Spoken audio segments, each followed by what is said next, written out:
landa eremuan topatu zuen bere etorkizuna, orain hortuan aritzeaz gain barraskiloak hazten ditu eta emakume baserritarraren saria ere jaso zuen. Gurekin da Joana Lara.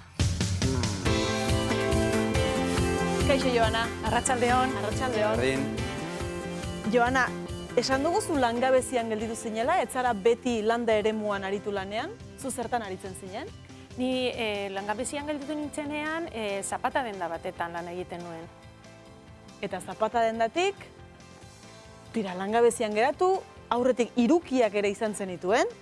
Bai, langabezian gelditu nintzenean nire seme-alabek 2 urte zituzten.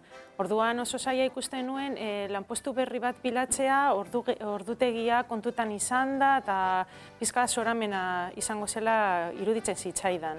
Eta momentu horretan, zer nahi zenuen, zure egoerara egokitzen zen lan bat aurkitu nahi zenuen? Bai, azken finean hori izan nik kontutan neukana. Orduan, amak lur soil batzuk zituela kontutan izan da, aurrera egin nuen proiektu honekin. Beraz, lan bila ari zinela, pentsatu zinuen zure amaren lurretan edo zerbait egitea, ezta?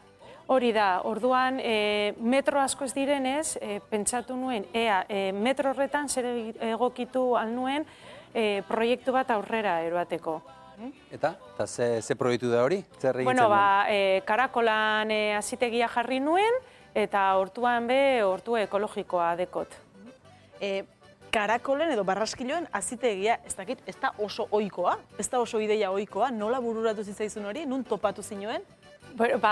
Bueno, hori putxu beluzea da, baina, txakurragaz paseoan enbilela ikusi nituen karakola pi bat lurrean, ez? Orduan, familian ohitura dauen karakolak jateko, isekori deitu nion telefonoz, karakolak behar ziren gabonetarako, nik hartuteko, ez? Eta, hartu nituen karakolak eta gehiago hartzeko aukera zegoela, iruditzen zitzaidan. Orduan esan nuen, ni langabezian eta hemen karakolak kalean doain, hartuko dodaz eta salduko dodaz. Eta, deitu nuen telefonoz Riberako merkature, eta esan nien ea karakolak erosten zituzten. Eta esan zidaten, edo nori ezetz. Karakolak saltzeko trazabilitate bat egon behar dela. Eta nik ez nekin hori zer zan, ez nekan idearik pez. Eta, hortik aurrera, hasi nintzen begiratzen ea zer zan hori trazabilidadearena, ea zer zan karakolan bibero bet montatea, eta, begituten eta aurrera eginez, azkenean lortu nuen hori sortzea. Eta zuk inguruan esan zenuenean, lagun artean edo esan zenuenean, barraskiloak jarri behar ditut, hauxe daukat buruan hau egin behar dut.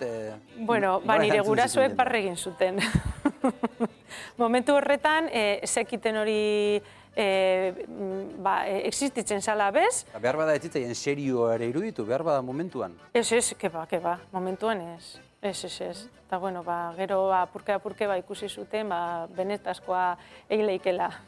Egin liteke eta hortik bizi daiteke? Bizi daiteke erdizka hori, Ni beti esaten dut, nire etxeko soldata nire senarrana dela. Nik albado eta putxube lagundu iten dut, baina bizi momentuz ez. Baina, lehen esan dugun modulez, nire seme-alabak txikiek direz, eta nioin nau begire beraien laguntasunean eskolara eroan, estraeskolarretara eroan, eta pizka bat berari begire. Orduan, momentuz bizi gutxi.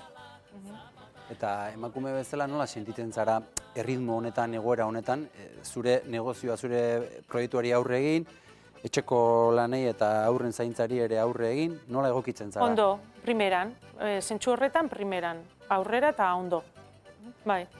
Gainera, iaz lortu zenuen emakume baserritarren lehen saria, lehendabiziko aldiz eman baitzen sari hori?